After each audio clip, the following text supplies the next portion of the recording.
որ կաթողիկոսը որոշել էր այդ ժողովը անցկացնել Ավստրիայում, դա պատահական չէ, որովհետև Ավստրիան այն եզակի երկիրն է եվրոպական, որտեղ օրինակ գործակալները հանդիպում են եւ շատ ազատ կարողանում են քննարկումներ անել։ Խնդրում եմ ուսումնասիրեք եւ կտեսնեք։ Այնտեղ նաեւ քրեական տարատեսակ օլիգարխներ են կարողանում հանդիպել,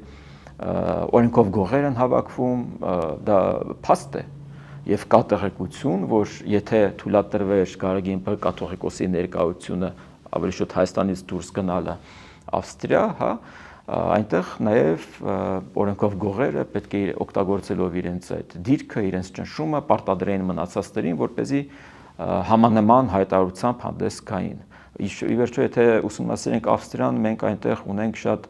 համեստ առաքելական ներկայություն։ Օրենքով գողերում պետք է ճնշեին։ Ունենք կաթոլիկ, հա, այդ մխիթարյան միաբանություն, այսինքն թեմ չունենք Ավստրիայում։ Եվ պատահական չէ հենց Ավստրիան է ընդդեմ։ Օրենքով գողերում պետք է ճնշեին։ Մնացած այդ բոլորին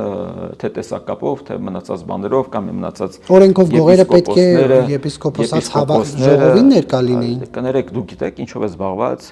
կաթողիկոսի եղբայր Եզրասը Ռուսաստանում, Մոսկվայում, թե ինչ սերտ կապերի մեջ է նա այնտեղի քրեա օլիգարխիկ տարրերի հետ։ Ես անուններին չեմ տիրապետում, որովհետև այնպես չէ, որ ես բայց գիտեք, որ օրենքով գողերի հետ է կապնված։ Որովհետև դա փաստացի տեղեկություն է, որովհետև եթե դուք շփվեք այնտեղի մարդկանց հետ, ես եթե պետք է կարող եմ այդ անունները ճարել եւ հետո մեկնաբանության մեջ այս տեսանյութում կտեղադրենք, բայց դա փաստ է, որ նա շատ մեծ կապեր ունի եւ իր հովանու ներքո այնտեղ ռազմորկաներ են լուծվում։